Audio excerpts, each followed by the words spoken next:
Good evening. Sorry for the delay.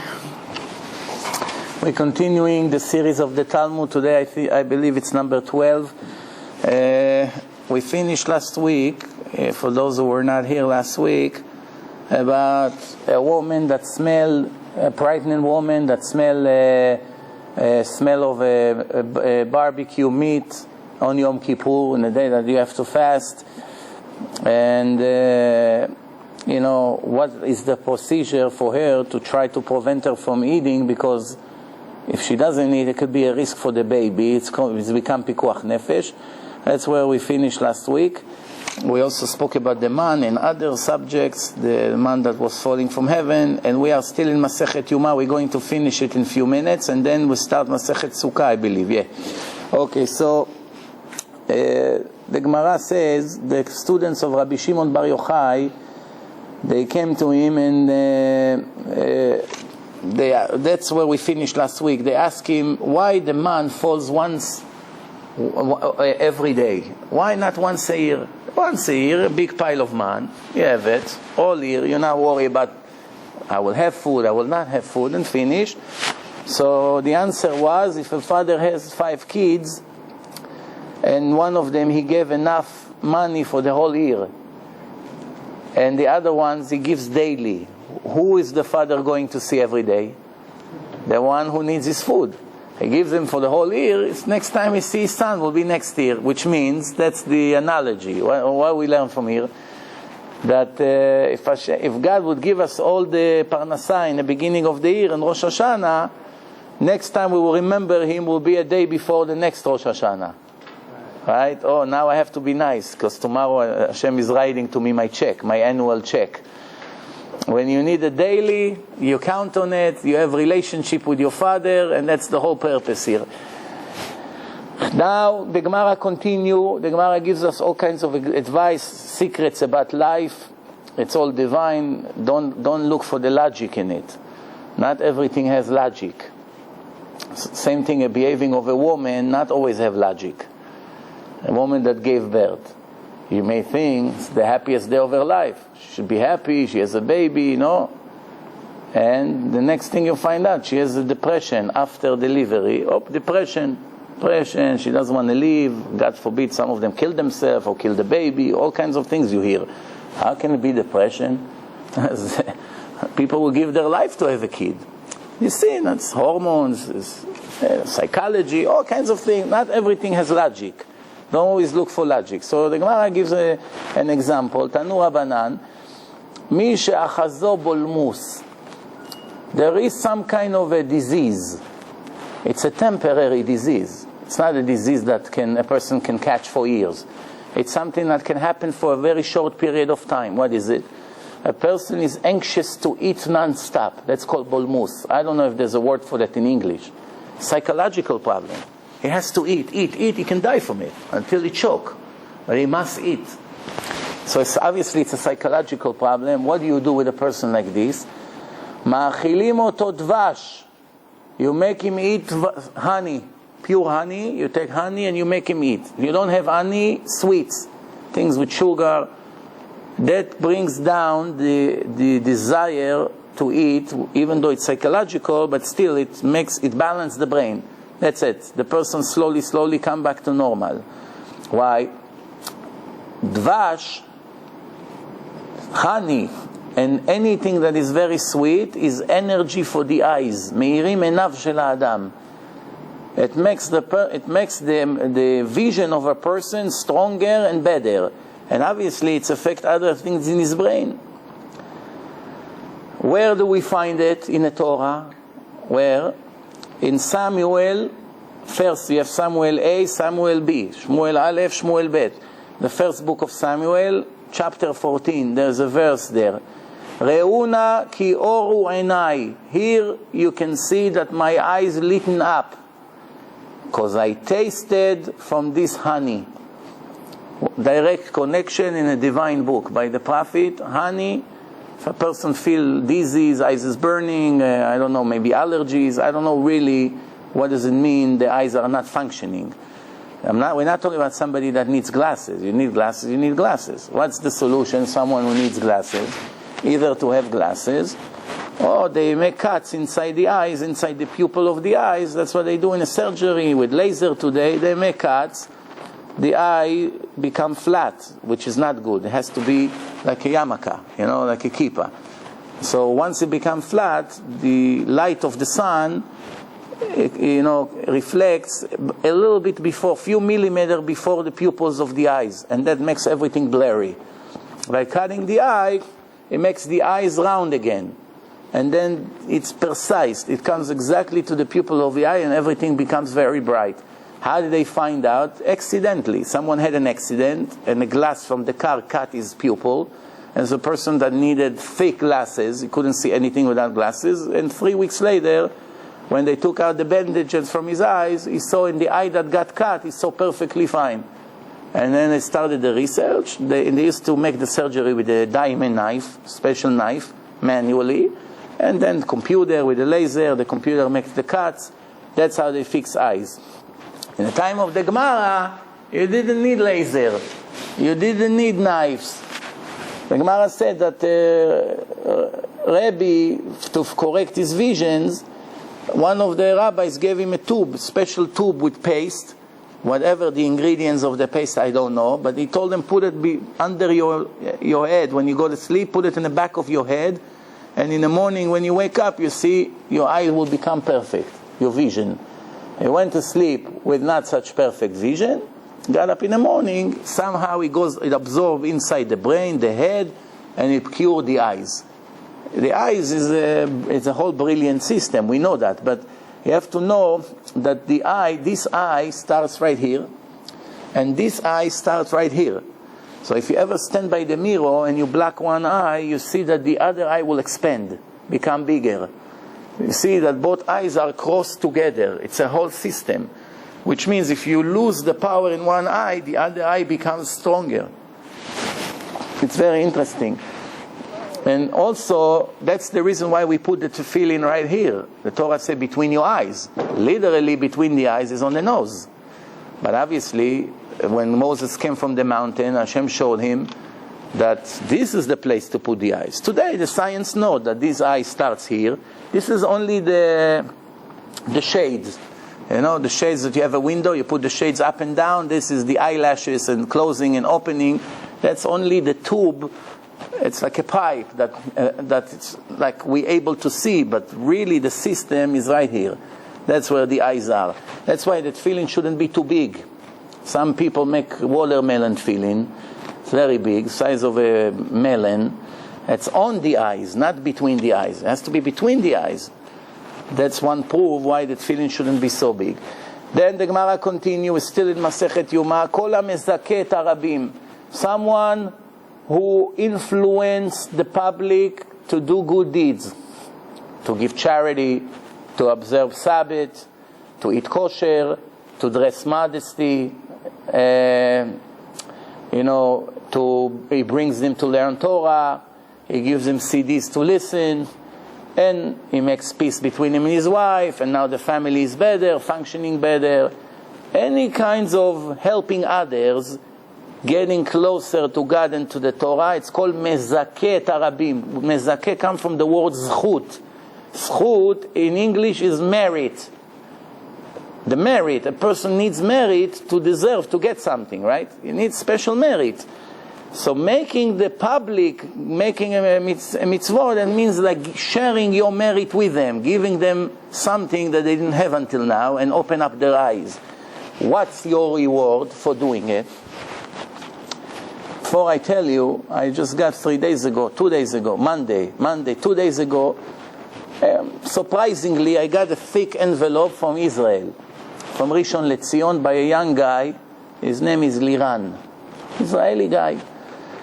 Today, usually people don't send you any more letters. Only on Rosh Hashanah you get some nice cards, thank you for what you do, whatever. But usually it's all email and telephones. That's really, you get a thick, and he wrote a whole letter that, he searched in the internet and he found my Torah and Science in Hebrew 4 hours seminar DVD. The one that I have in English, I have one in Hebrew, and Bezrat Hashem in 3 weeks we'll have it in Russian. You can give all the oldest people that don't speak English. They can go, and there's many Russians in Israel that it can benefit them. So he found it, and he watched it, and he decided that he has to do everything he can to make sure that every Jew in Israel will have at least a copy of this DVD, because it's a whole seminar in one DVD. You know, for $1 you can save a whole entire family, or sometimes even more. We spoke about these things. So he was so excited and impressed, so he collected all the sources of all the rewards of the people who give other people great lessons to become religious. He collected from all the sources, from the Tanakh, from the Bible, from the prophets, from the Gemara, from the Zohar. Mamash sent me maybe 10 pages printed. Not that I didn't have it, I had it all in different slides inside the computer and in my notebook, but he did a good job. Apparently from his letter I found out that what he does with his friends is giving out CDs in Israel. He gets a bunch of CDs and they volunteer their time and they go and give them out to people, I guess on the streets, in schools. That's what he does. So here is what the Gemara says about it. Kol ha-mezaket harabim, someone who influenced the public to become better, en chet ba'al yado, a sin does not come by his hand. There's two ways to understand what it says. One is that God saved him from making sins. He has special protection, which means his evil inclination is like everybody else, convince him to make sins. And he has extra siyata dishmaya, extra assistance from Hashem not to fall into the trap. What another person will be failing easily by like a desire that he has or a temptation, this person has extra siyata dishmaya. That's one explanation. The other explanation is en chet ba'al yado means since he's helping the public, since he's benefiting them and improving them, he will have a protection that no people will become worse because of him. Understand? En chet ba'al yado means no one will make sins because of him. We are not angels. You can do a lot of good and once in a while you do bad. Let's say your friend wanted to go learn Torah and you say, let's go to sleep, I'm tired, goodbye. Because of you, 3 hours of Torah learning did not take place. So that's it's not a direct sin, but is losing a mitzvah. So, which means this is the protection here, that somebody like this will have a protection that he will not do the opposite of what he normally does. That's it. Kol ha-machti et harabim, someone who makes the public make sins. Let's go to the bar. Let's go to the disco. What are you doing? You keeping Shabbat? You fanatic? What do you get by that? You young guy. When you be 60, you do it. It's not for you right now. Somebody like that, what's going to happen to him? En maspikim beyado la'asot tshuva. If one day he regrets and he wants to become religious, he has no assistance from God. Nothing whatsoever. He wants, Hashem say, get lost. I'm not interested in you. He's begging, he's kissing the Torah, he's trying to come to learn, falls asleep. Flat tired. Police pulled him over. I don't know, anything. He lost the direction. Who knows? Lots of resistance, obstacles that makes him not do tshuva. Not that it's not possible. It's still possible. But it's 1,000,000 times harder. Why? All these years you took my children away from me. Now you want to come return to me and you think I'm going to make it easy for you? Measure for measure. What else? Now the Gemara analyze what we just said. The Gemara say, why? What's the connection? If somebody makes other Jews become religious, why he has a protection that he won't make sins? What's the connection? You can make millions of mitzvot by making Jews religious, and you can still make sins on your own. Eat not kosher, mechalel Shabbat here and there. What's the contradiction? Nobody is perfect. Why you have extra protection? The answer, that in the end of his life, it doesn't make sense that his students will go to heaven and he will end up in hell. It's disrespect for the Torah. All the students will say, here's the one who made us religious, he's our teacher, look where he goes, and we went here. Well, nobody is capable of understanding such an end. Our Rebbe goes to hell and we go to heaven. So Hashem is not interested in something like this. So the reward for this kind of act is special protection. Doesn't mean God is going to do the job for you. Still have a free choice. You still have to sweat a lot. But you have extra push, extra protection. Then, Kol HaMachti את הרבים, someone who makes them make sins for the opposite reason. If in the end of his life, 1 or 2 years before he dies, he makes tshuva, he makes repentance, and what happened in the end? He makes repentance, he goes to heaven, and his students, all the ones who made not religious and committed them to make sins, they go to hell, and he's ended up in heaven. So they're all going to say, where is the justice? This guy made me a goy the way I am. Because of him I married Christine. Because of him I'm addicted to drugs. Because of him I'm Mechal Shabbos. Because of him I stole millions of dollars. Because of him, hundreds of people, thousands of people. And in the end he's sitting in heaven with Moshe Rabbeinu and Rabbi Shimon Bar Yochai. So what kind of justice is that? That's why he will have to sweat extra, a lot, to make tshuva. So far it makes sense. Then the Gemara continue. Rabbi Meir, Rabbi Yehuda, and Rabbi Yossi went to a motel on the way. People used to walk a lot in those days, either on donkeys, on horses, or by feet. And these people, these rabbis, the Tanaim, they were the Tanas, so they saw a pundak. Pundak means a motel with a restaurant combined. You have a place to sleep and a place to eat, you pay some money, and you continue tomorrow on your way. So they saw the owner of the hotel was a goy, his name was Kidor. Now we're going to learn a little bit about the importance of the names of the people. The name, it's a source of energy. If you have a good name, you bring good luck to your life. If you have a negative name, then a lot of the things that happens to you comes from the negative source of your name. It's a bad name, it brings bad energy to your life. So they ask him, what's your name? The guy say Kidor. What's Kidor?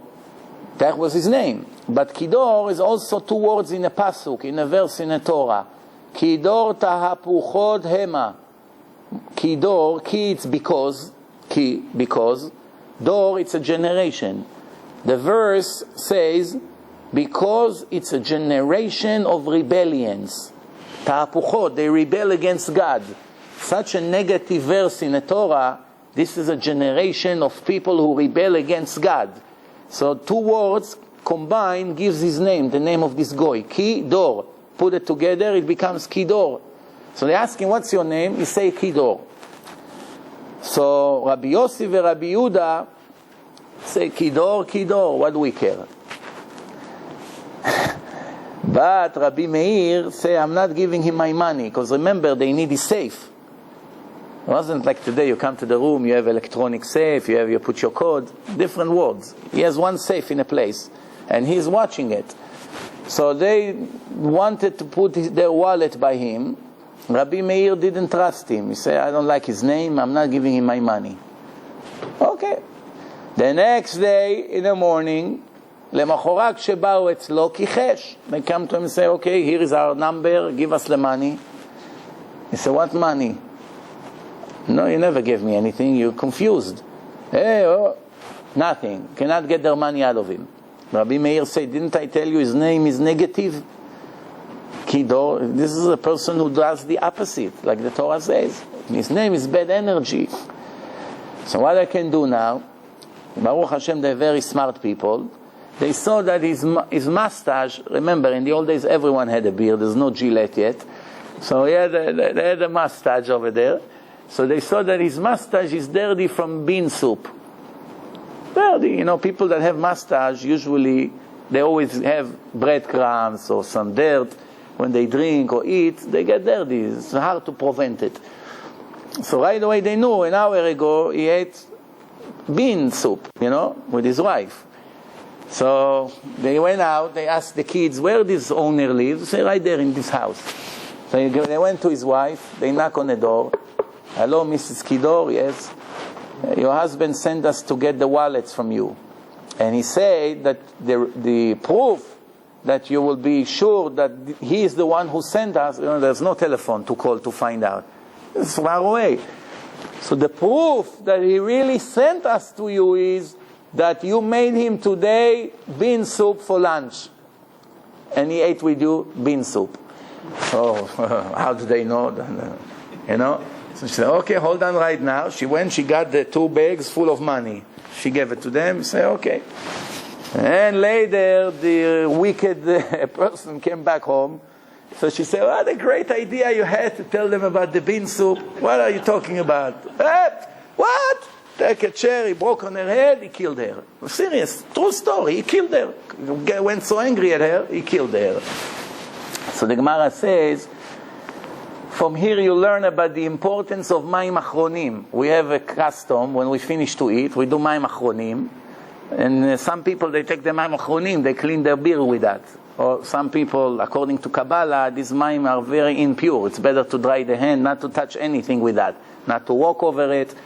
But anyway, because they didn't have this custom, this goy didn't have that custom to clean his fingers when they finished to eat, because people used to eat the bread with their hands. There was no forks like today. They used to take the bread, dip it in the salt, eat it with the food, like the Arabs eat until today, or the Indians in India or in Uzbekistan. They sit on the floor, they eat with their hands. The Chinese have 2 sticks. Everyone has their own customs how they eat. People used to eat with their hands. The hands are dirty, you have to wash your hands. This guy didn't wash his hands and mouth. And the Gemara says, you see, mayim achronim murder the person. If he was careful with his water, his wife would not get killed. So the Gemara wants to know which one is worse not to do. Not to wash your hands when you eat bread before or when you finished. So they bring this as a proof that mayim achronim is worse not to do. Because people don't pay attention to it so much.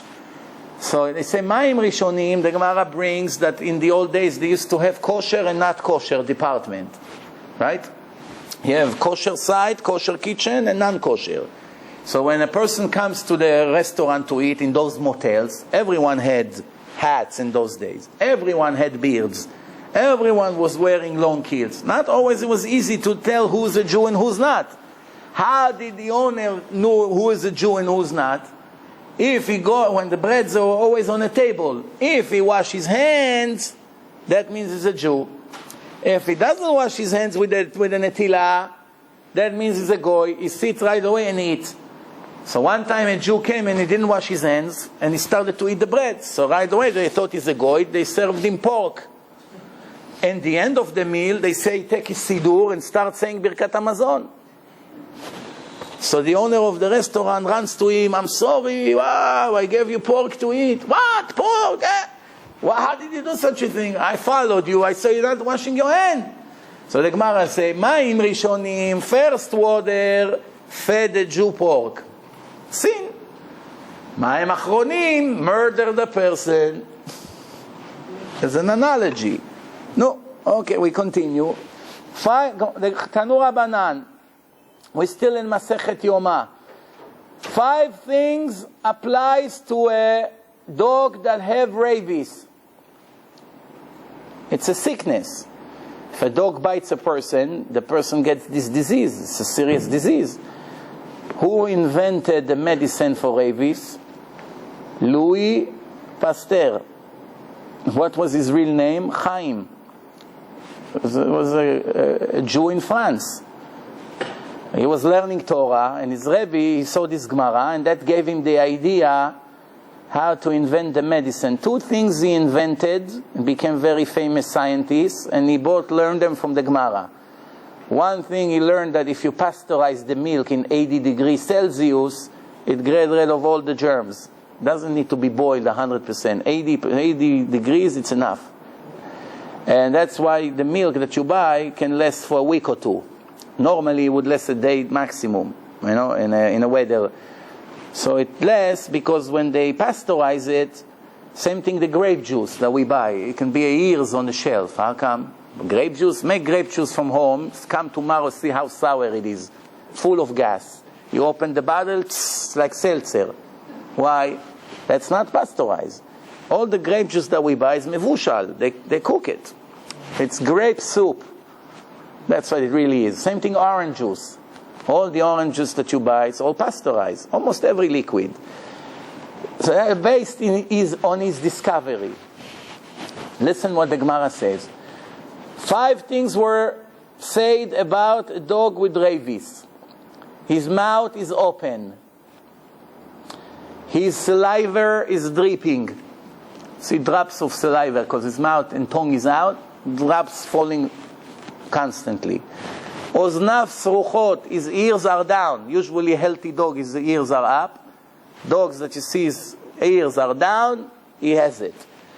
His tail is down. Tail usually go either up or straight. If the tail goes between his legs, that means that's one of the symptoms. And when he walk in the side of the road crooked. His front legs are on the right, his left legs, his back legs on the left, crooked. He walks crooked, and also always his head towards the side of the road. If there's a fence or a wall, you see that he's like trying to get off the way. No, that's the 5 symptoms.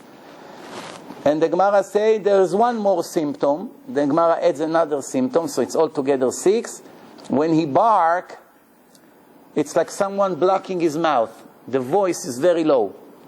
Compared to when he was healthy, it was very loud. Now it's like someone's blocking his mouth, and it's still barking, but you can hardly hear it. That's another sign. The Gemara say, also you should know that he has a bad spirit on him, like a demon or something on that dog. Then, it's also interesting because I saw once a Gemara that says that a person should never drink from the leftover of his friend in a glass. This is 2,000 years ago. Any glass or only? But the Gemara say, what are we talking about? Lukewarm water. But hot water that were heated, the Gemara says, no problem. If you drink the leftover, which means germs. The Gemara spoke about germs 2,000 years ago, clearly. Many things that the scientists took credit for, it's all in the Gemara. Then we continue. The Gemara says like this. Someone who make the sin of Chilul Hashem, disgrace the name of God. How a person can affect the reputation of God? Who are we to affect the reputation of God? I'll tell you a story. Yesterday my friend calls me up and he said, I'm very disappointed from my brother. So what's the story with your brother? His brother came 2 years ago from Israel. He has another brother, 3 brothers living together, and they're all working in a restaurant business. And that brother that he's talking about became Baal Tshuva, became religious, and now he's slowly going down. Every week, so the last Shabbat he already violated. He's calling me to tell me how low his brother went that he already became a Chalil Shabbat again. So I told him, how can it be? He's a nice person. How did it happen to him? So he said, he's frustrated by the way the religious people are behaving here. Racism, disrespect, because they look at him that he's not dressed like an ultra-Orthodox person, wear jeans, a quarter yarmulke, no beard, not this. So they don't hold him as a real serious religious person, so they look down to him. And he got frustrated from that, so he used it as an excuse that it doesn't pay to become religious. So I said, okay, I'm calling him right away. You can hear such a thing, you cannot ignore it. So I called him right away. Told him, well, I don't understand, what's the story here? So he told me, I said, well, I don't understand. Where does it say that the Torah is judged based on the behaving of the Jews? I never saw such a thing. Did ever God say to us to behave like an individual? Where does it say in the Torah? Even the Torah never told us, imitate Moshe Rabbeinu, Moses, or imitate that individual. Never. The Torah gave you the laws. This is real, this is fake. This is recommended, this is not recommended. This is a reward, this is a punishment. This is the light, this is the darkness. Finished. I don't care what the people do. In the time of Abraham, nobody kept any mitzvah. They all worshipped the idols and the sun. And Abraham was a righteous person, one in the whole world. So I told him, I don't understand. You using it as an excuse for you not to do because you have some arrogant people around you? First of all, there are plenty of righteous people that makes all kinds of good deeds and chesed. They help, they honest, they do so many things. Why don't you learn anything from them? The only thing you choose to do is to learn from the negative people. That's question number one. And question number two is, if everyone was negative, is that means that this is what God said to do? He said, no, of course not. I know they're wrong. It's not that. But I'm asking myself, now you understand why Chilul Hashem is the worst sin in Judaism. Now you're going to understand.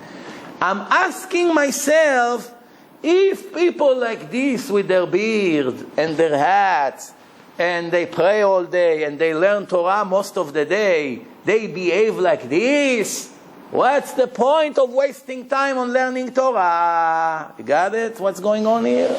That's called Chilul Hashem. Now you understand why it's worse than a murder. A murder, you go to hell, and you finish with that one day. You get cleaned. Chilul Hashem, nothing can help you. Unless, if you made such a very serious tshuva, it's no joke, Chilul Hashem.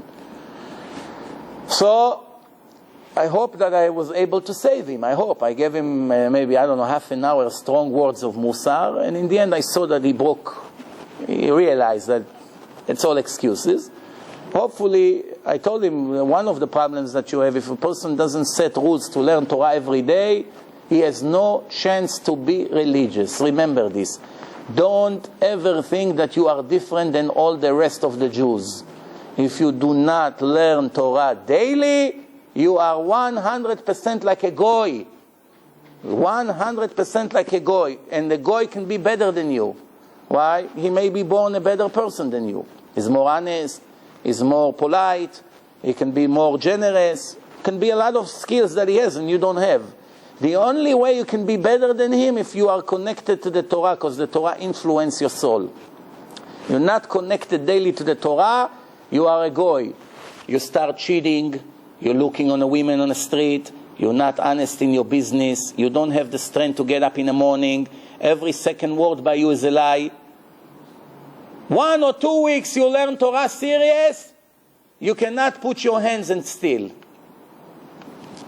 Your soul doesn't let you. Right away, you want to look at the women on the street, you're strong, you don't want to do it. Shabbat, you keep 10 times better. Kosher, you're not so. You become real. You leave the yeshiva a week or two, you become Ahmed. 100%. And in case you don't agree with me, I don't need your agreement. This is what Hashem says. Disagree with Hashem, no, you're a lost case. What can I do? What can I do? That's it.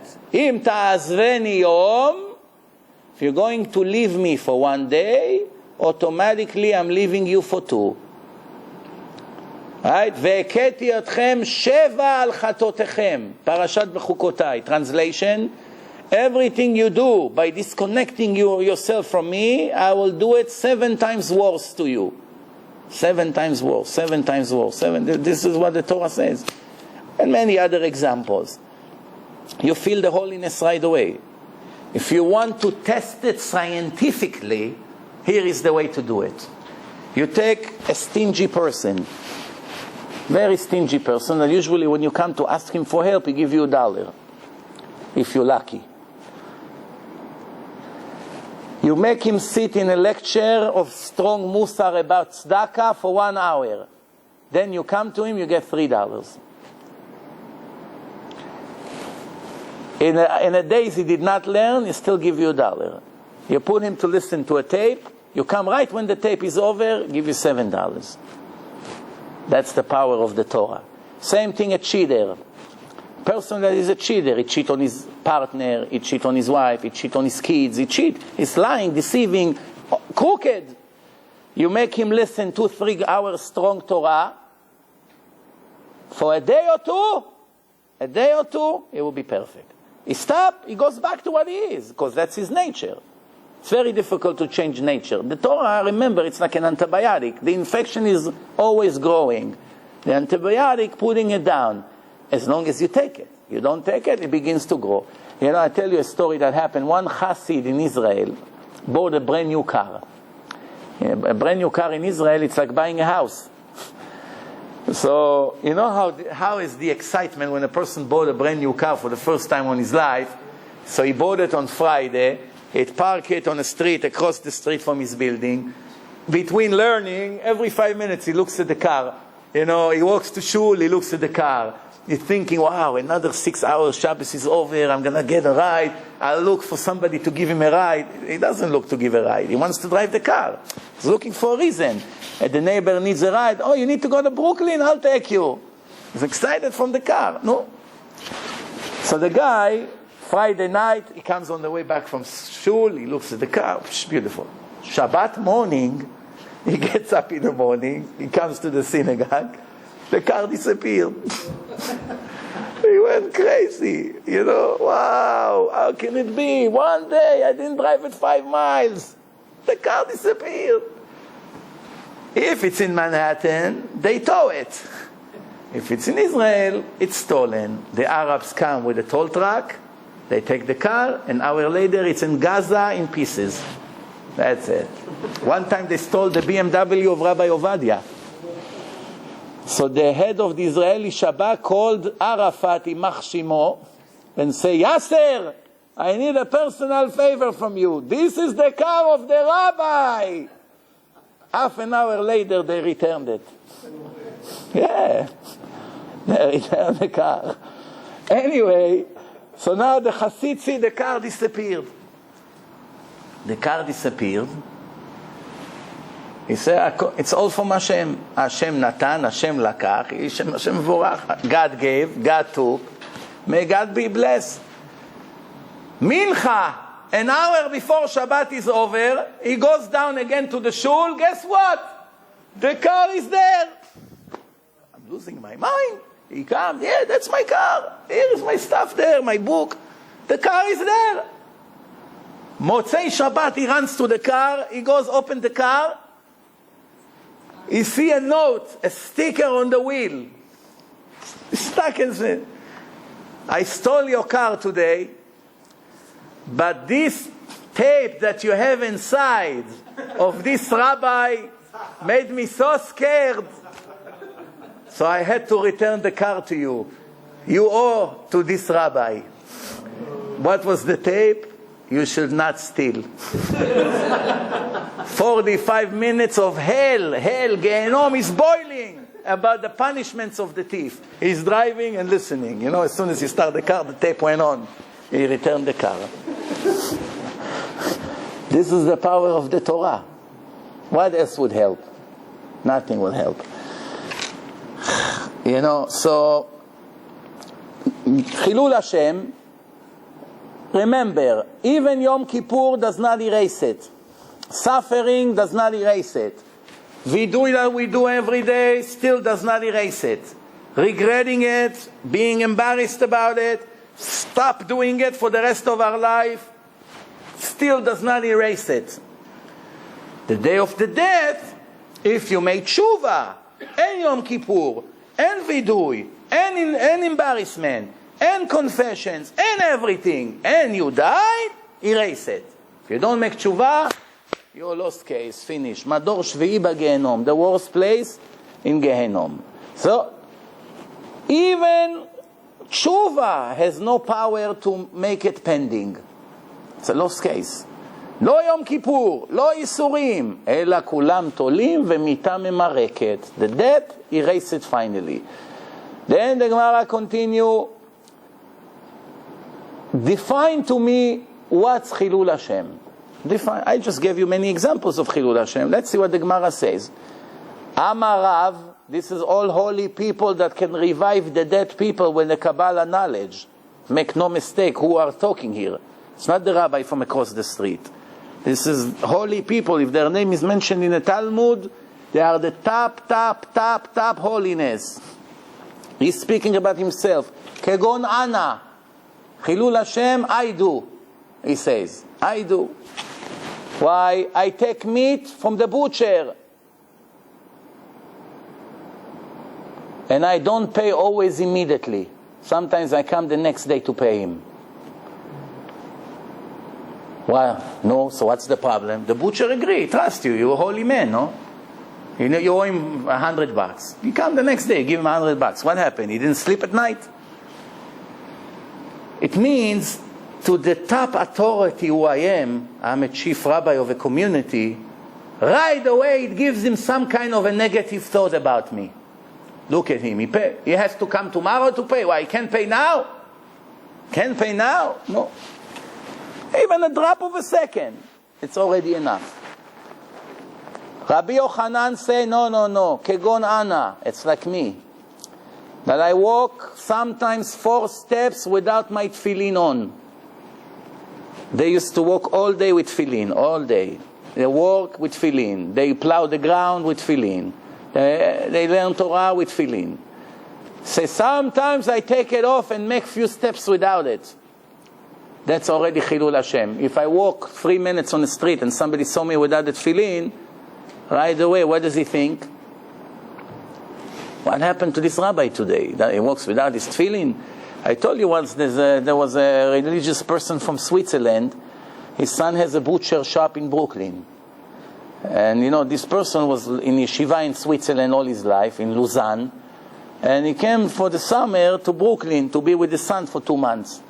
As he arrived to Brooklyn, 2 weeks later, he shaved his beard off and took his black half off and put a small kippah on and was standing in a butcher.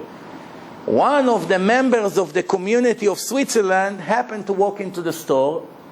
He looked at, he didn't even recognize him, but the guy, the father of the butcher, he recognized the other guy. So he told him, how are you? What happened to your beard? I saw you 3 weeks ago. Wow.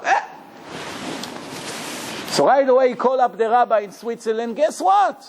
Your student of the last 20 years, 2 weeks in New York,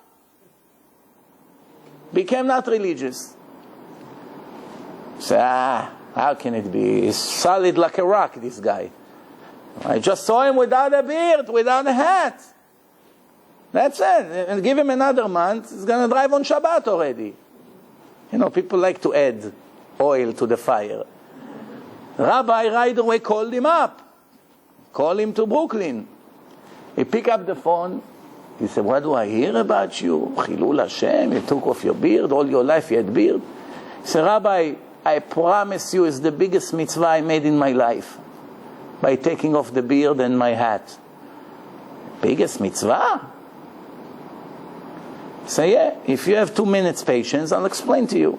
So I got here, I raised my sign to be a kosher person.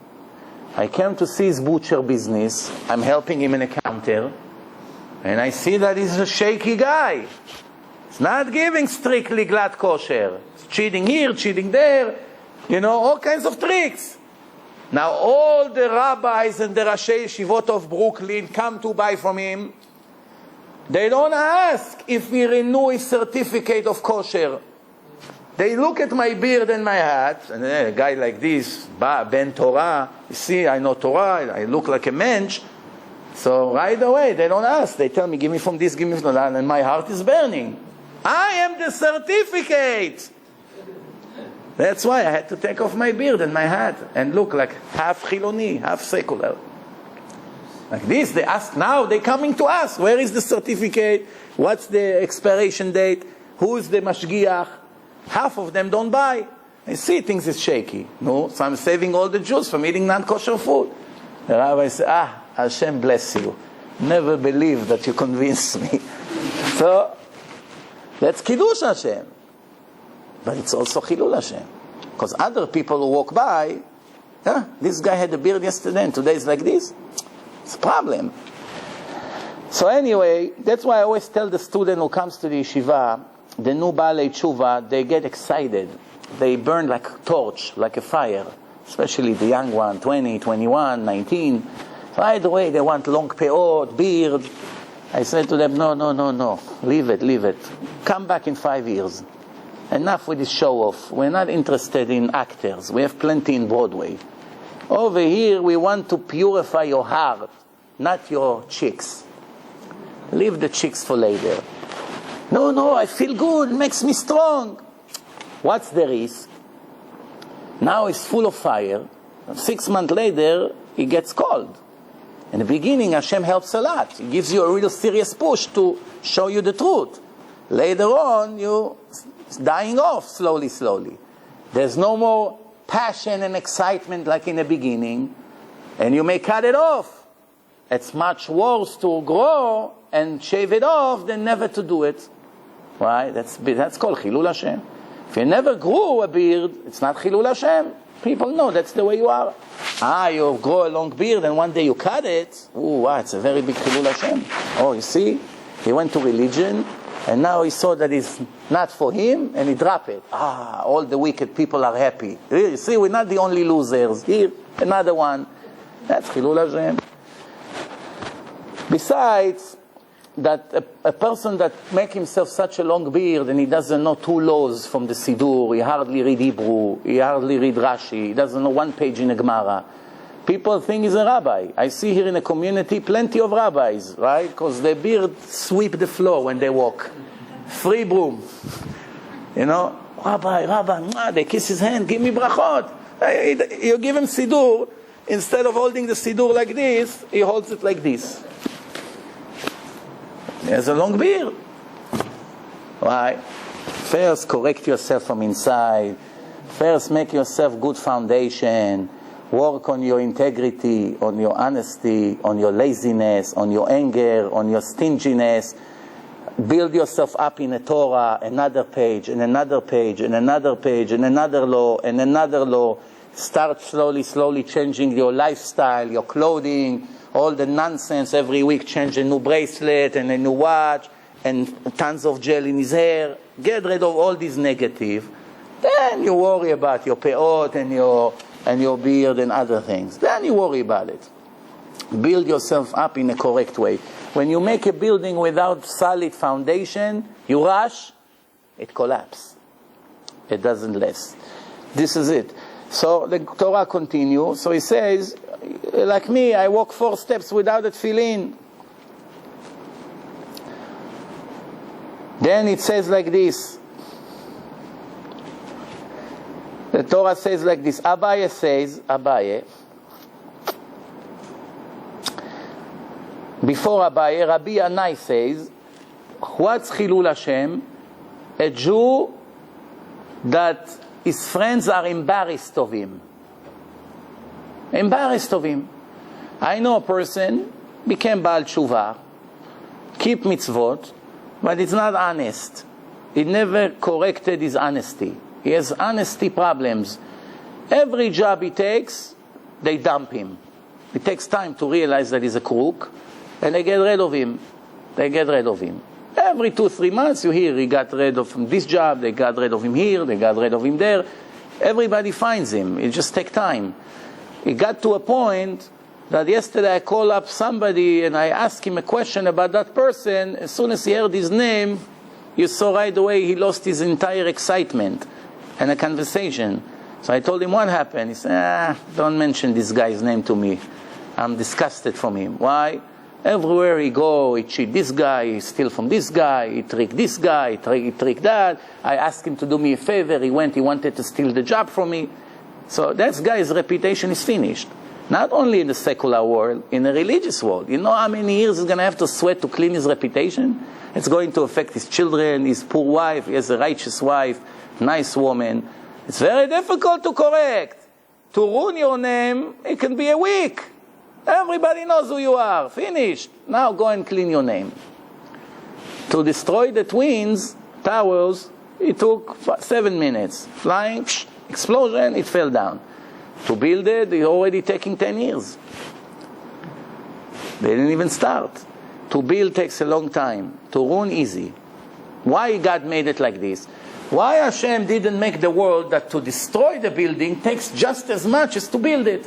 Tack, another brick fell. Slow motion. Another brick fell. Another brick fell. Then the structure starting to bend down, and it's slow motion. It falls. You see, we have time. Next month it's going to fall on my head. It's falling slowly. Why? To show you that in life, in a spiritual life, is exactly like this. to build. It's massive work and lots of efforts. To lose everything in a minute. It's enough you say, God, I regret all the mitzvot I kept. It's nonsense. You lost everything. Finished. One sentence. I wish I wouldn't be religious. You lost everything. I wish I wouldn't give this yeshiva all this tzedakah. You lost all your reward. How much you sweat to give them thousands and one sentence. It's all gone. You understand? That's exactly the same thing. So it says like this. People are embarrassed when they hear his name. No, that's Chilul Hashem, obviously. That's Rabbi Yanai. What Abaye says, the Torah says, "Ve'ahavta et Hashem Elokecha." You should love your God. What does it mean you should love your God? That everybody who sees you fall in love with God. When people saw the Rambam, Jews and non-Jews, right away they fell in love with God. What a legendary person. Perfect person. They couldn't believe. Wow. When people saw the Moroccan Muslims, they saw the Orach Chaim in Morocco, they were standing like soldiers. Kissing his kilt. The graves of the holy Moroccan Jews in Morocco, they all have fancy tombs and fans. The king sponsored the cleaning of the area. Even the Goyim recognize their holiness. If you are 100%, if you're half enough, no. A Goy knows how to recognize. I tell you, I give you an example. There was one, I forgot his name, I say that story a year ago. One Ashkenazi Jew in Europe, you know the night that the Nazis burned all the synagogues and all the Jewish stores in the home? There was Leil Abdollah in Hebrew it's called. The horrible night. Before they started to butcher all the Jews, there was one night that in the morning everything was burned. So one person there was a street over there that is all candy stores, chocolates, Swiss chocolate, Dutch chocolate, chocolate from Belgium, Top chocolate. They sell sugar, they sell candy, they sell all kinds of sweets. The whole street is full of Jewish stores that they all sell candies and all kinds of, nice things, cakes, cookies. In the morning, all the Jews came to the street and all the stores were burned. One of them, he came, store is perfectly fine. The door is there, not burned, everything is inside, all the merchandise, everything. Wow, such a miracle. Every store is burned. In every side of the street. This store in the middle of the block, nobody touched. Hashem made me such a miracle. He opened up the store. All the customers who came, they need sugar, they need coffee, whatever, they need basic things. He's the only store in town now. So his son told him, Abba, now it's your chance to become a millionaire. Triple the prices. No competition. So he said to him, aren't you ashamed of yourself? You want me to benefit from the suffer of my brothers? From that you want me to become rich? How can I look at God's face when I go up there? You took advantage on the miserable people who lost everything they had. Now they come to buy sugar, you make it triple? So, okay. So now it's 11 o'clock in the morning. You see a jeep with a Nazi soldier comes. He walks inside. Oh, maybe I was happy too fast. What happened now? So the Nazi comes to him, take off his hat. He whispers something in his ear. You remember me? He looks at him. Yeah, you look familiar. I used to be your delivery guy. Remember I used to sell you sugar from that company? I used to be a truck driver. Oh yeah, I became a Nazi soldier, police soldier. I want you to know, all night I didn't sleep for you. You say, why? I was standing from last night, 9 o'clock until early in the morning, watching your door with my gun. He said, why? I saw what they do to the other store. Right away I ran. I said, everyone who came to burn your store, I said, no, that's my business. You don't touch it. Nobody touch your store. You know why I did it for you? Because every time I made deliveries to this block, every store I brought the heavy boxes, all the other Jews who owned the businesses, say, put it there, put it there. They did me a favor that they say hi to me. Not to think about coming and helping me. You're the only one who every time you saw my truck, you ran like a servant. Pick up the boxes, brought it in, gave me cold water, made me tea, spoke to me nicely. I felt I cannot let them touch your store. I was standing here watching your store all night. You understand what it means? That people see the way you are, they fall in love with God. The Nazi monster protected his... He went to murder many other Jews, that soldier. Don't feel good for him. You know? But even that monster felt an obligation to keep the house of the store of that. I tell you, you know, if a person is perfect, even his enemies like him. In the end they surrender. ברצות השם דרכי איש גם אויביו ישלים עמו. Now, let's see what else. The Gemara continue. The Gemara says, שיהיה אדם קורא ושונה. What's called קידוש השם? How you make people love the Torah and God? הוא משמש תלמידי חכמים. A person has to learn a lot of Torah. He's becoming educated. He's full of knowledge. He's serving his rabbis. Great manners, he helped them, he takes them around, you know. ודיבורו בנחת עם הבריות, always is nice when he talks to people, never raise his voice, always respectful. When he makes business, he's straight 100%, no deceiving, no tricks, no nothing. And what's the public I have to say about him? אשרי פלוני שלמד תורה, blessed he, this one that learned so much Torah that made him such a great person. Blessed his father that put him in yeshiva to learn Torah. Blessed his rabbi that taught him so beautifully. Oi, to those people who never learn. Do you see the guy who learns Torah, how nice he behaves? Etc., etc., etc. And this is what the prophet Isaiah says, Yeshaya 49. ויאמר לי עבדי אתה Israel, asher becha et pa'ar. God say, you are my servant. I'm proud of you. A king that have a faithful servant, it makes the king very proud. Look what a servant. Psh. You know, one king told his army that he's showing up tomorrow at 5 o'clock to check the base.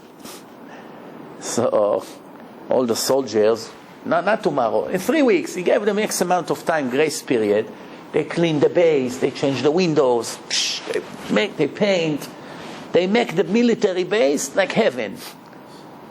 No, tomorrow at 5 o'clock the king will show up. They check all their uniforms, everything is ironed. 5 o'clock they get a phone call, the king is running late. It was a very hot day. Since they work very hard, they were sweating. So one soldier had an idea, hey, we have 20 minutes to swim a little bit in the lake. Let's take a refreshment, you know. So all of them took their clothes off, they put it nicely on the grass, they jump, they swim. All of a sudden one messenger ran, what are you doing? The king is in 5 minutes will be in the base. You have to stand online to wait. Quickly they come out, towels, right away they get dressed. One of them is slow, you know, the slow people who is until they move. I had one like this in my base when I was a soldier. Everybody wanted to kill him. Why? The way the army is designed is not for righteous people, only for wicked people. Righteous people cannot survive in the army. Why?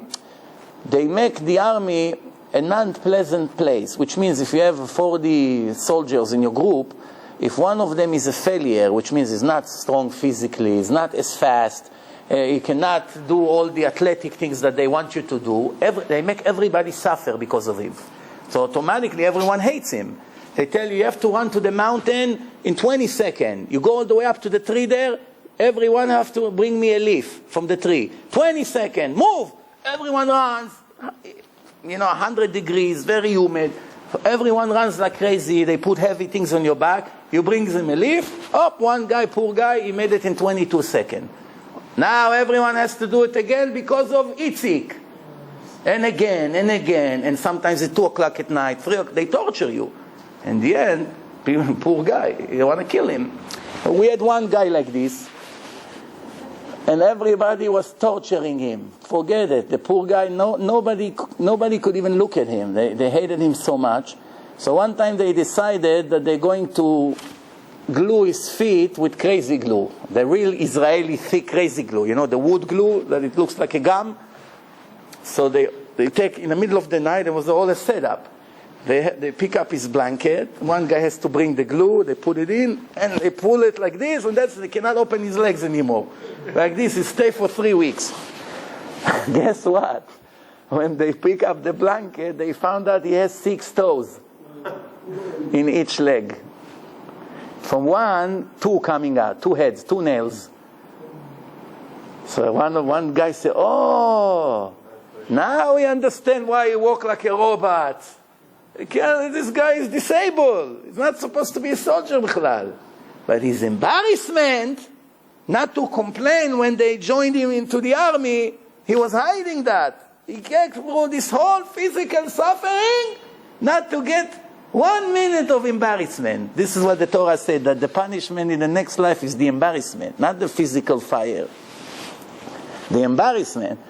Once we found out, we told the commander. A week or 2 later, they dismissed him. He got the embarrassment in the end. At least everybody understood why the poor guy walked like a robot and get everybody angry. So the king said to the soldier, "I'm coming." Now they announced the king is there. One soldier is slow. He doesn't have 6 toes, but he's slow. So he came to the misdar. How do you say misdar when all the soldiers have to stand like this and they check one by one? Lineup. They came to the lineup late. His buttons are not buttoned up. His jacket is 1 sleeve in, 1 not. He's holding 1 shoe, and he stands like this. Everyone stand like this, nice. So the king walks 1 soldier to the other. He sees holding a shoe, his buttons, shirt out. Right away, the king focused on him. He said to him, "You have the nerve? After 3 weeks that I gave you an announcement to prepare, to show up like this to the lineup?" So the guy said to him, "Your Majesty, you have all the reason in the world to get angry at me. But I tell you the truth, when they surprised us, first they told us you're running late, and then all of a sudden they say you're here in 5 minutes, I wasn't ready. But I had 2 choices. One is to run away and hide forever from the embarrassment.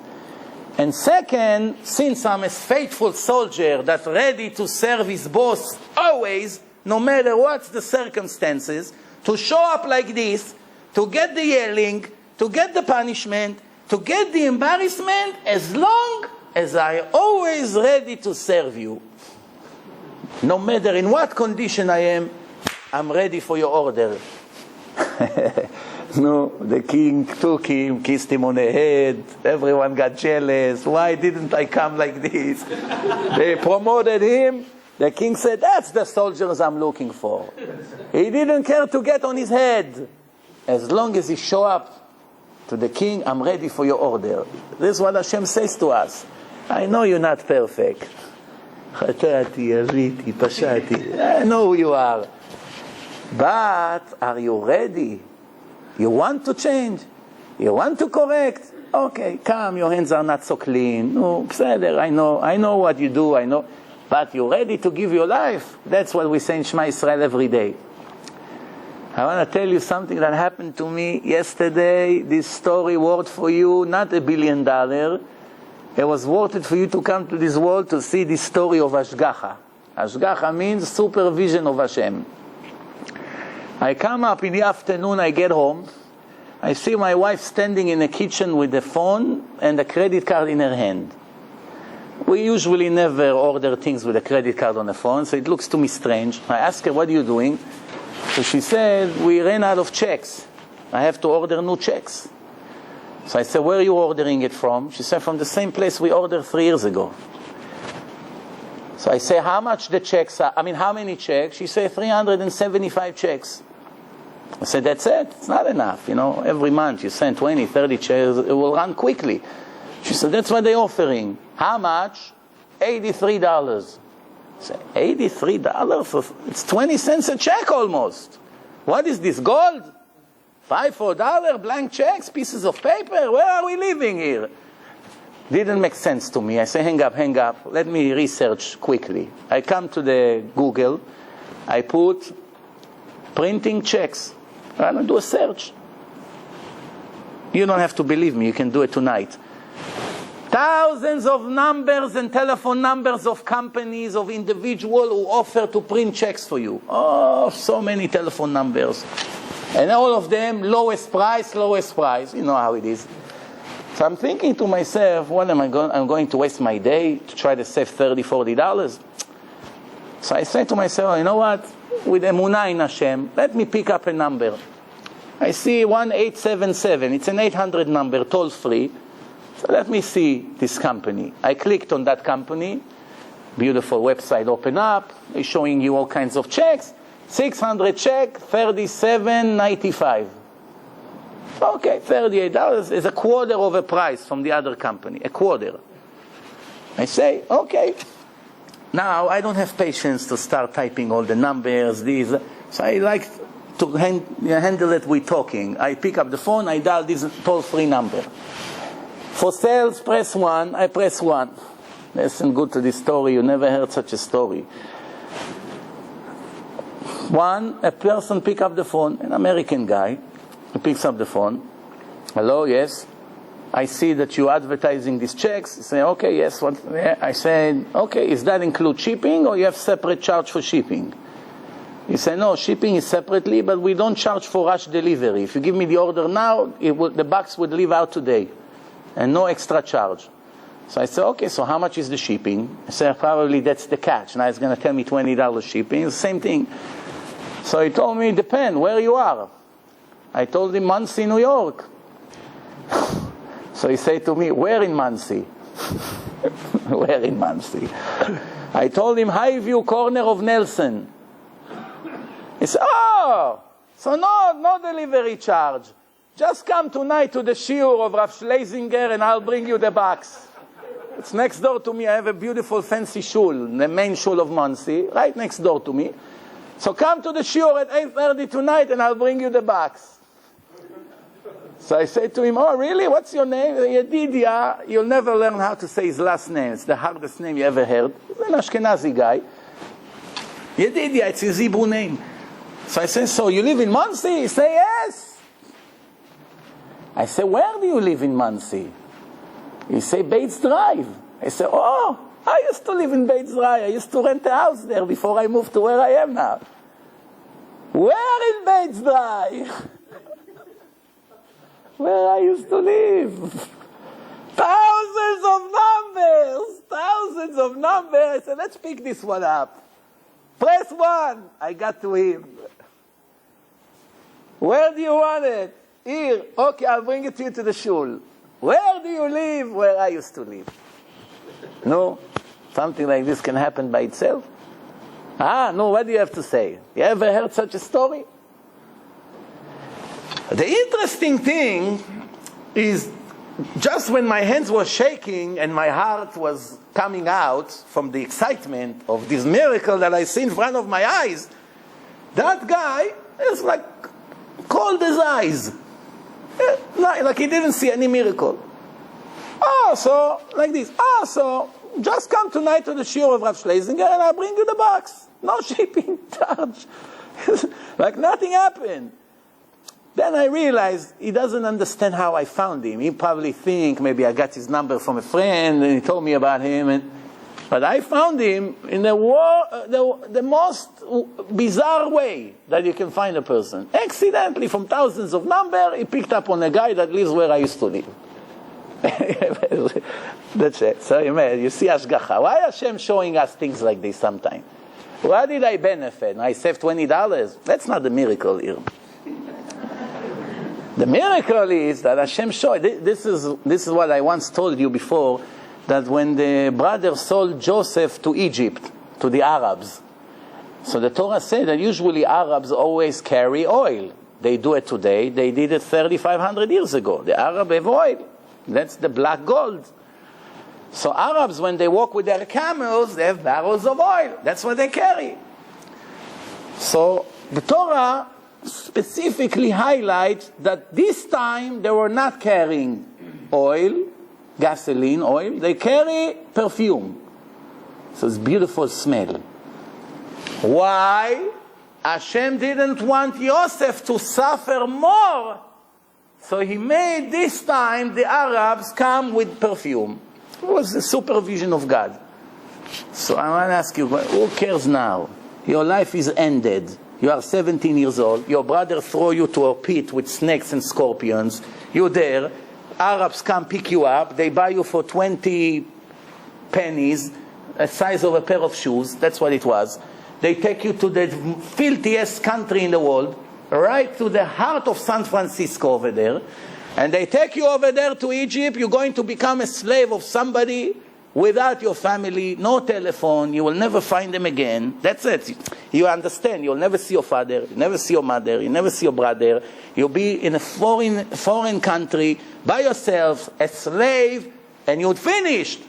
You care now if it's gasoline or if it's perfume? Thank you very much. Beautiful. What's the name of this perfume that everyone likes? The 10 hours that it took me to get to Egypt, I smell nice flower perfume. You think that that's what Yosef cared? You give a person a death penalty and you tell him, no, but don't worry, where you kill you, it's going to be a good smell that day. It's like making fun at a dead person. So what's the point? Of course Hashem knows He doesn't care about the perfume or the gas. It's to signal to Him, don't worry, it's a part of the plan, I didn't leave you. Everything is calculated. Even when you think your life is over, you lost your job, you're unemployed, your marriage didn't go through, everything got cancelled last minute, the doctors just call you that you have, God forbid, to come to an urgent MRI, everything in one day, and you think, that's it, maybe I just take a gun and kill myself. A month later, you find out your life is paradise. Hashem can bring you up, can bring you down, just when you don't even have a hope, everything can turn around. We finish with this, what we started. So the Torah says like this, concluding this subject, the Torah says like this, to give respect to the wicked people, it's not a good thing.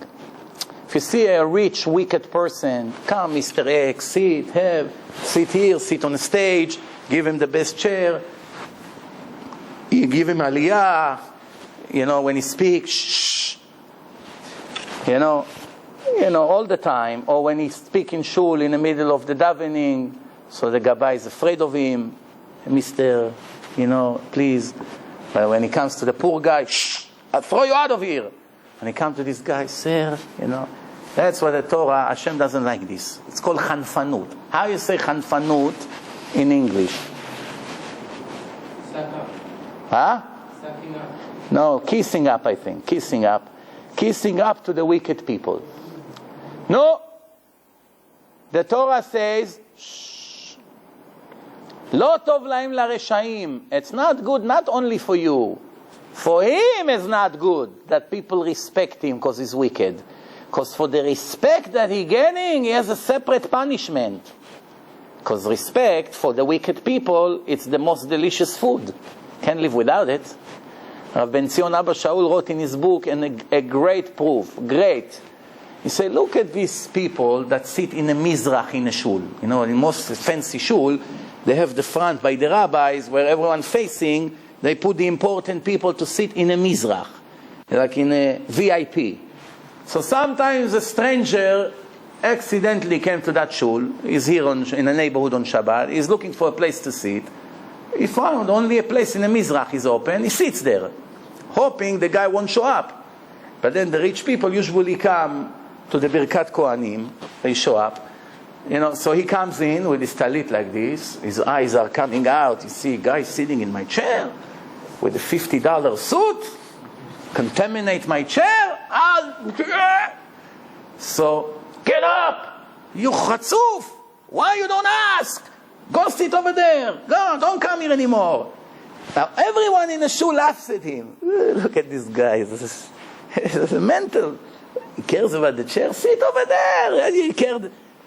Okay, one time you don't sit in a VIP. Big deal. Every week the same story. Everyone laughs at them, and they can't stop from this habit. Can't live without the honor. They can't.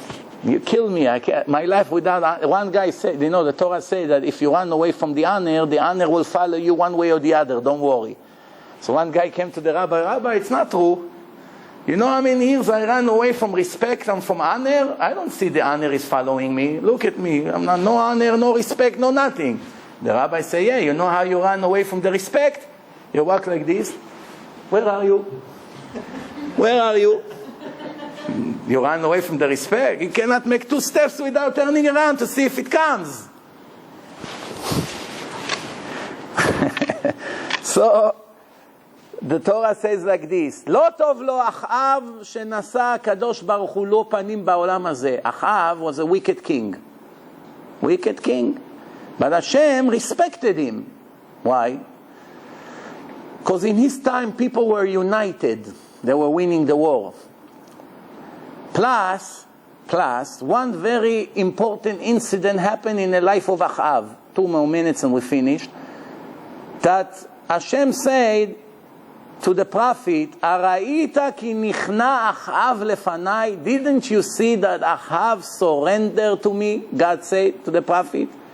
Lo avi hara'a beyamav. Because of that when you gave him musar, when you spoke to him words of ethic, and you corrected him, he did not argue back.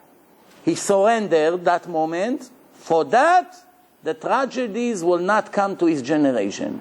Where does it say it? Mishlei Yudchet, King Solomon.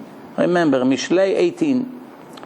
Le'atot tzadik b'mishpat. Tov lahem latzadikim. It's good for the righteous people. Shelo nasa lahem HaKadosh Baruch Hu panim ba'olam hazeh. That Hashem didn't give them too much respect and honor in this world. He keeps it for them for the life of eternity, not here. Ashrem leMoshe veLeAaron, lucky Moshe and Aaron, that HaKadosh Baruch Hu did not give them more than what they deserved in this world. How do we know it? That Hashem got upset at Moshe and Aaron, and he yelled at them. Yan ki lo e'emantem bi. You did not believe in me strongly.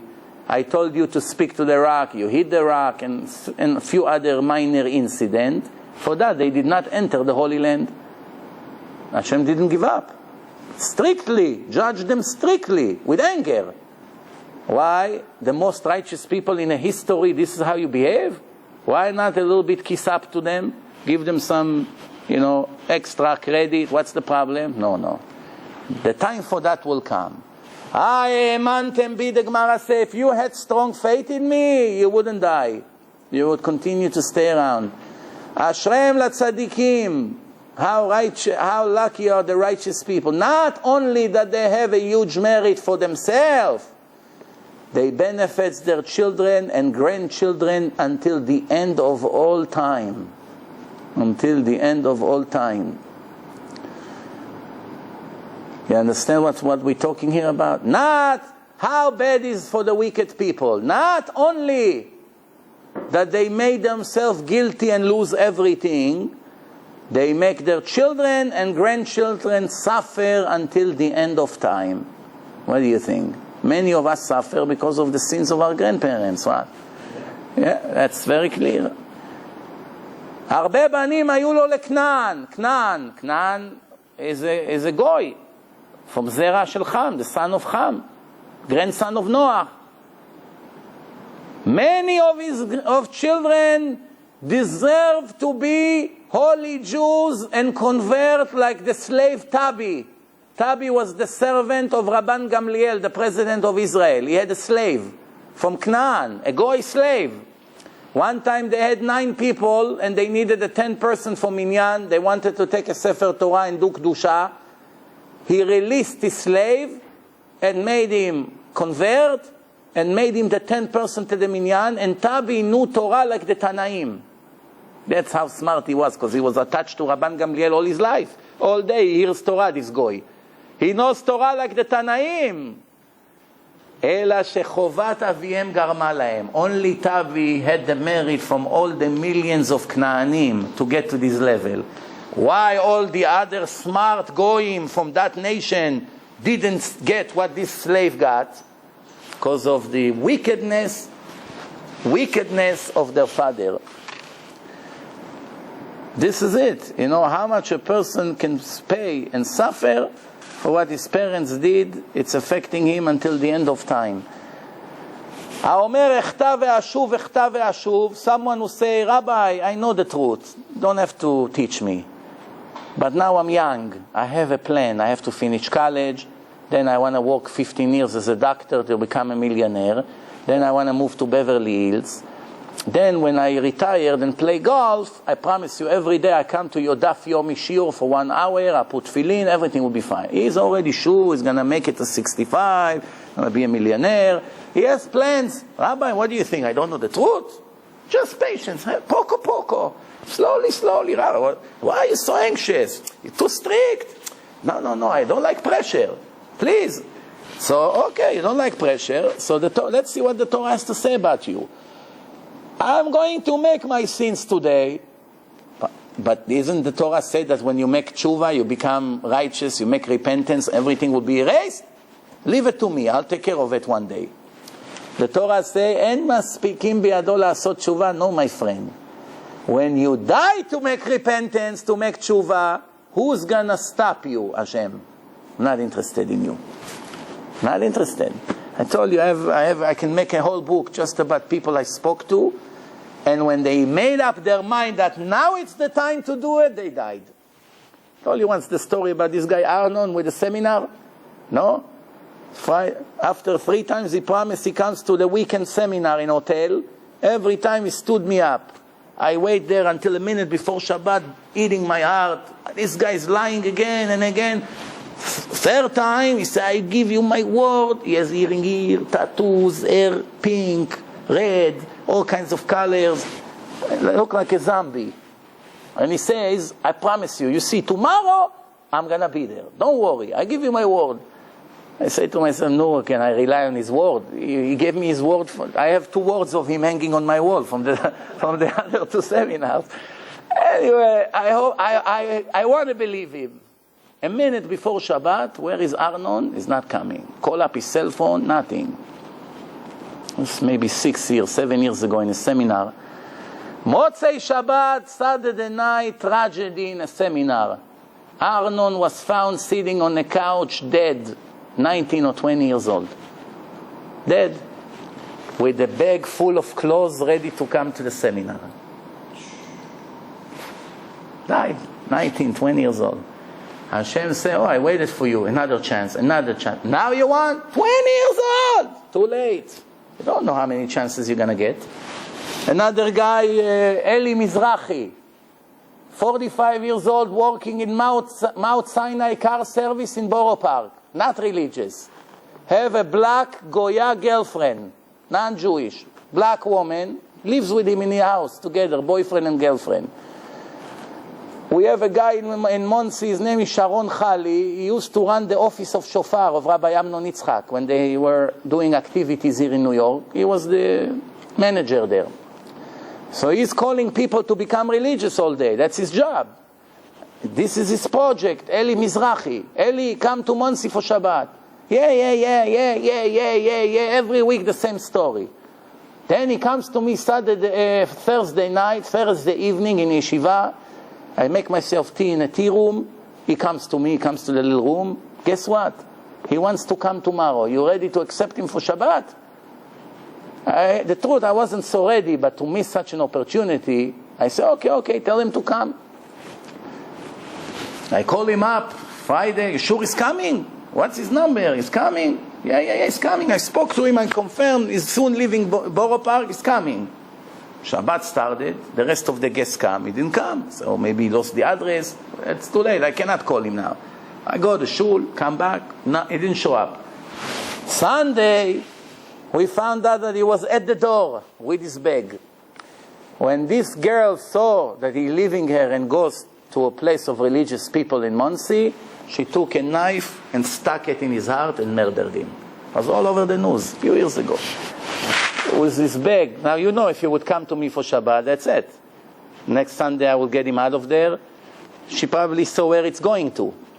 Whatever, they had an argument over something, it ended up, she murdered him. Died. Without making tshuva. Another 3-4 hours.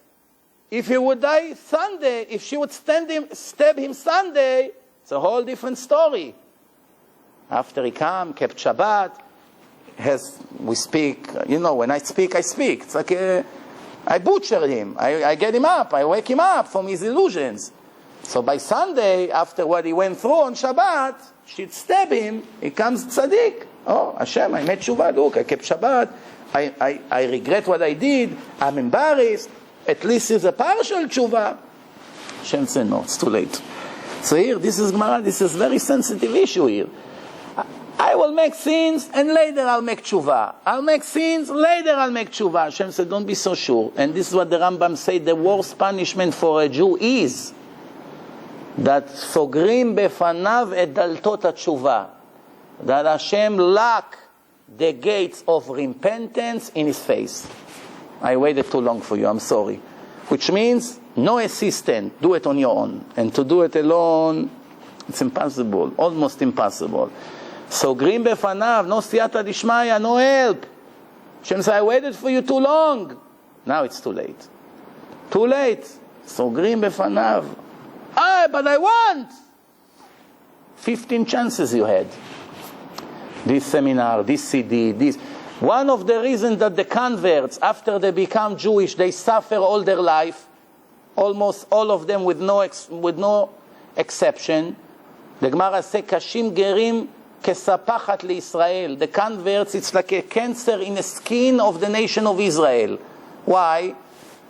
Because they suffer so much, so it's like a group, a minority among the majority that constantly suffer. It needs attention. It's not so easy. Why is it? Why? Because Hashem has a claim against them. What took you so long? What, you a fool?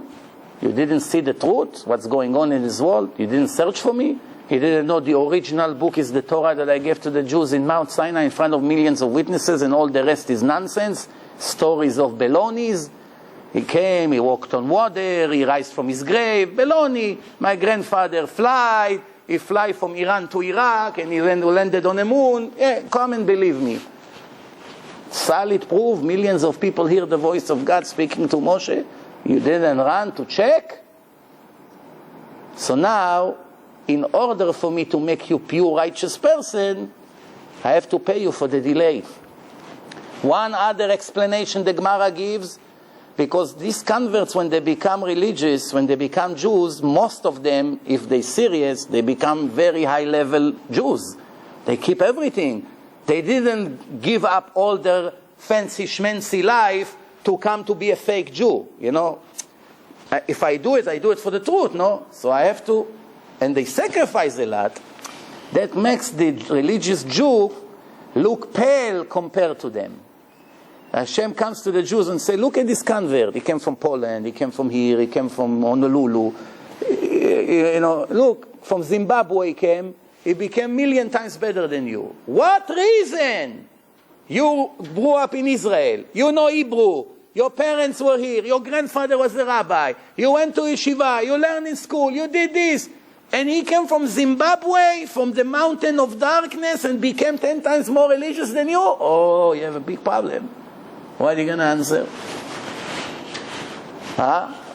Nothing to answer. That's why the Torah said not only converts, Baalei Tshuva, people who made repentance, are considered higher than religious from birth. How can it be? This guy never made sin. All his life kept Shabbat. This guy is only 40 years old he started. How you compare? The difficulties that he has every time he keeps a mitzvah makes every mitzvah 1,000,000 times better than the other one. That he's already grew up into it like a robot. It's a system. It's not so difficult for him. Amar Rabbi Akiva, Ashrechem Israel, lucky the nation of Israel. Who are you purified by? by the creator of the world, your Father in heaven, as the prophet Yechezkel 36 says, I'm throwing pure water on you and purify you from all your sins and all your dirt. Mikveh Israel, the mikveh, the pure water of the nation of Israel is God, that purified every Jew just by him being a Jew. Ma mikveh metaer et atmeim. How a mikveh purified the impure people once they go into the water and take a goy and make him into a Jew. Hocus pocus. She went in Maria, she came out Miriam. Very amazing. Look at the power of this water. If it's going to be in a pool in Hilton Hotel, million times she go in Maria, she still come Maria, 100,000 times Maria. That's what's going to happen. It's not going to make her Miriam. One time in a mikveh, or rainwater, or spring water, purify everything. So, Af HaKadosh Baruch Hu metaer et Am Israel, at the nation of Israel. Okay, we finished here. Baruch Hashem. We finished today Masechet Yoma. Next week we start with Masechet Sukkah. A lot of interesting learning from there. Baruch Adonai Leolam. Amen ve'amen.